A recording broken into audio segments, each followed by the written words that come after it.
Welcome back, everyone. Jake here. We finally have new UFO or UAP, whatever you want to call them, news to talk about because the Pentagon has announced plans to streamline UFO reports and analysis. Ever since that declassified report that was delivered to Congress last summer came out, I've been waiting for the Department of Defense to do something, to release something or take some kind of action and give a press release. But it looks like the Department of Defense announced plans to streamline the collection and analysis of UFO reports across the government Tuesday, following the government's acknowledgment earlier this year that these reports are worth studying and may pose a national security threat. Now, I find the timing of this announcement pretty hilarious. If you're in the government and you want the media to pay attention to and report on something, you disclose it Monday morning. If you don't want them to pay attention to it, you release it Friday afternoon. And if you really don't want them to pay attention to it, then you release it the Tuesday afternoon before a 5-day holiday Thanksgiving weekend. So the timing of this announcement is pretty hilarious because, yeah, I don't think it was covered very well by the media. The department will create a unified group to handle the reports of UFOs, formerly known as Unidentified Aerial Phenomena, across the military branches and other government agencies. So cool, we can get reports consolidated and corroborated by the CIA, the FBI, the Department of Homeland Security. They're all getting in it together. So here is the memorandum that actually was put out on November 23rd. I'll link it down below if you want to check it out. It's just one page and there's not a lot here.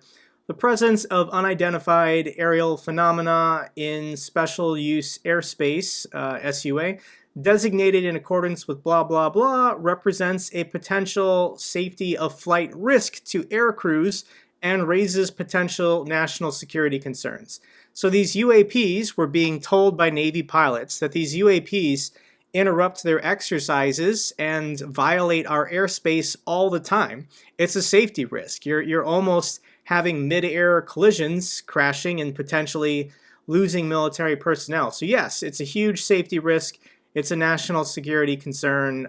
We got to take this serious. So they're establishing, and this is the name of the group here, they're establishing the Airborne Object Identification and Management Synchronization Group, or AOIMSG, OMSMIG. It's not a very good name. Who named this? So this was put out by, let's see here, Deputy Defense Secretary Kathleen Hicks. So that's her signature here. So how is the, I guess you would call them maybe the believer community reacting to this? We got Jeremy Corbell here on TMZ. Let's just go ahead and listen to what he has to say.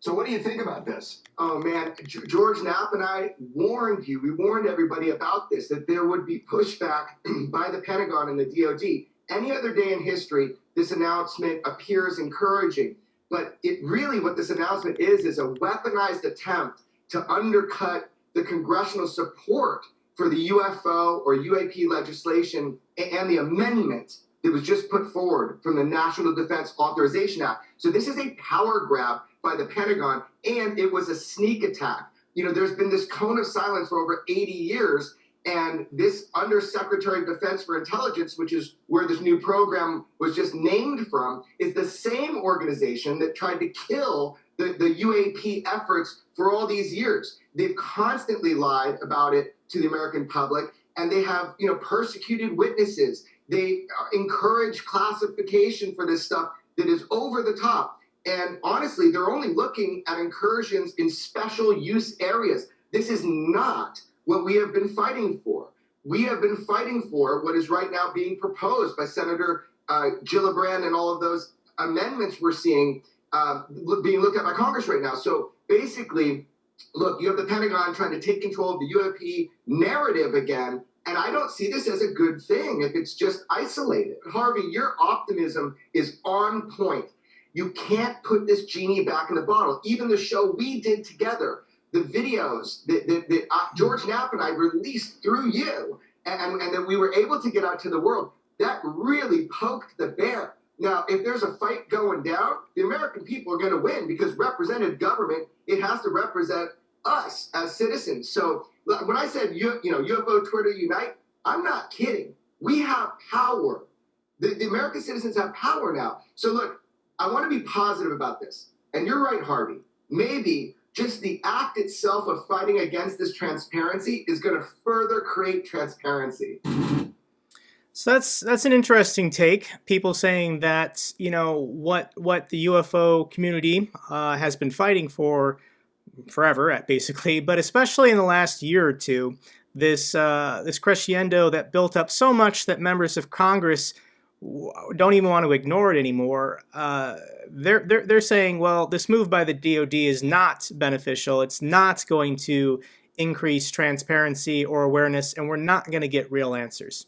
If you're new to this whole saga continuing here, let's do a quick recap. Now, I personally wasn't paying attention to the UFO story until May of this year when I saw the 60 Minutes interview with the Navy pilots. This was a very eye-opening and powerful interview to people who are UFO skeptics because, you can see silly stuff on the History Channel. Obviously, anybody with a YouTube channel can say whatever they want these days, but to have retired military officers willing to go on camera, willing to go on record and give their firsthand accounts, this convinced me that there's something here and it needs to be investigated more. If you've not seen the 60 Minutes interview, I'll put the links down below, but the person who's been speaking out the most is Commander David Fravor, who was in charge of the jet that encountered the Tic Tac incident, along with Lieutenant Commander Alex Dietrich, and then there was a different interview with Lieutenant Ryan Graves off Virginia Beach. So the Tic Tac incident, I think, is the most well-known probably amongst the general public because, once again, Commander Fravor has been very generous with his time doing interviews to explain what happened in 2004 off the coast. I think this was off the coast of San Diego with the USS Nimitz. So if you want to hear what Commander David Fravor has to say himself about that incident, it goes back to this Joe Rogan podcast on October 5th, 2019. Once again, I'll link it down below for you, but you listen to this guy and he's not even a UFO enthusiast. He doesn't think about or even care, is extraterrestrial life out there. He's more, as a pilot, more interested in the technology. He's saying, whatever this thing did, it proves that this technology is possible and it's here. It's here right now. And for people who fly jets, yeah, this is pretty interesting. An aircraft that makes no noise, has no visible propulsion systems, can turn on a dime, can move at tremendous speed without, ripping apart whatever the aircraft is. And part of all these interviews, sitting with all of these people, is always Jeremy Corbell. He's the person from the TMZ clip I just showed you, and he's the documentarian that made Bob Lazar, Area 51, and Flying Saucers. I think you can still watch it on Netflix if you have Netflix. And I actually didn't really like the documentary. It's got all these creepy transitions and spooky music. I don't need the theatrics. I just want the facts personally. So once again, there's a Joe Rogan podcast from June 20th, 2019, in which he got Bob Lazar to come on the podcast. And this podcast is 2 hours and it's wild. There's all kinds of body language analysis saying, is Bob Lazar lying? But he seems like a very intelligent person. And did he work at Los Alamos Labs? 100% yes. I don't see how you can refute that, even though the government denies it and the government basically scrubbed his history of ever working there. Did he ever work at Area 51? Well, Area 51 is a real place. It's been confirmed. There are people who work there on secret projects. What did he do at Area 51? What did he see? I don't think we have the truth. I think he has his version of the story that he's giving maybe to protect certain people, or maybe he does have an axe to grind with the government. What exactly did he do there? What did he see? I can't validate his story, but the story he tells has been very consistent and very interesting the last 30 years. So the three videos that have been released by the Pentagon, officially declassified and confirmed, is the gimbal, the go fast, and the infrared from the Tic Tac incident. I was hoping we'd get more. They definitely have more pictures, more videos, more sensor data. And there's just all these people in the government who have been willing to come forward. Another key player in this whole saga is Christopher Mellon, former Deputy Assistant Secretary of Defense for Intelligence. He's gone on the record saying, hey, I inquired into this. I have, the highest national security clearance. I can say with confidence this technology is not ours. So if it's not ours, is it a foreign adversary's? Is it something else? Is it a natural phenomenon? What could it be? So this preliminary assessment on UAPs that was declassified and released to Congress on June 25th, this was actually stuck in one of the COVID relief bills. Some congressman said, as part of this huge bill full of all these spending stimulus proposals, they stuck in that this UAP report had to be released to Congress, which was pretty hilarious. And, the DOD or the Director of National Intelligence put out the report, and it was only 9 pages, and one was a cover sheet, one was the scope, one was an executive summary, and 2 were appendices. So there was only actually 4 pages of information, and it didn't give much. But in my opinion, from this report, it gave pretty strong language that UAPs clearly pose a safety of flight issue and pose a challenge to U.S. national security.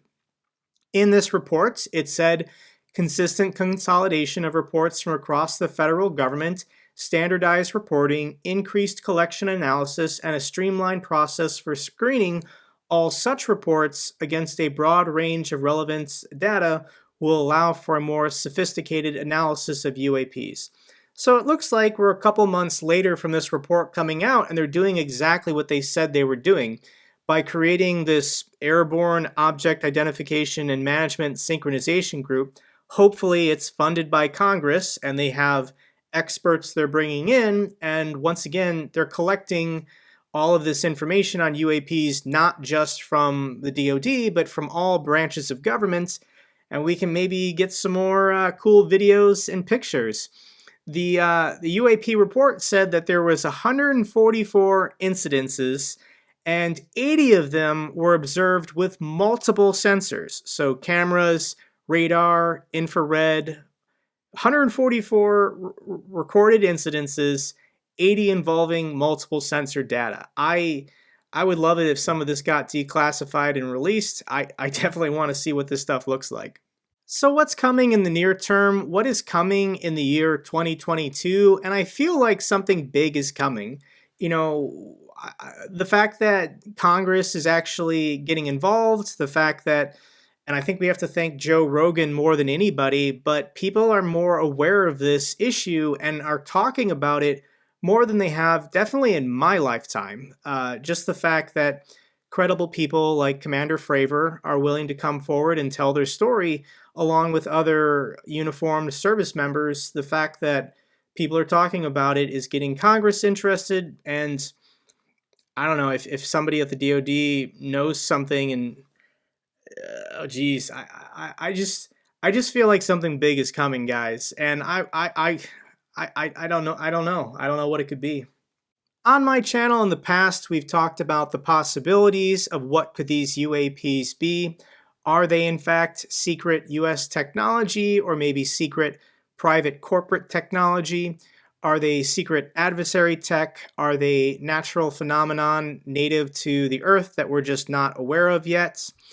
Are they a glitch in our simulation? Are we in fact living in the Matrix? Are they humans, but time travelers from the future? I like the interstellar philosophy here. Obviously, the one that gets people the most excited is, are they alien visitors from another solar system?